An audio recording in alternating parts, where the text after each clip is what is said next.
আমাকে এভাবে রান্না করতে দেখে একজন দিদি কমেন্ট করেছে যে, বনু, তুমি কি মাছটা কাঁচাই রান্না করে নিলে?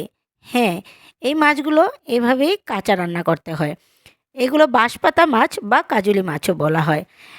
এটাতে নুন মেখে রেখে দিয়েছিলাম ধুয়ে, তারপর দিয়ে দিলাম জিরে গুঁড়ো, হলুদ গুঁড়ো, শুকনো লঙ্কার গুঁড়ো আর 2 চামচ সর্ষের তেল।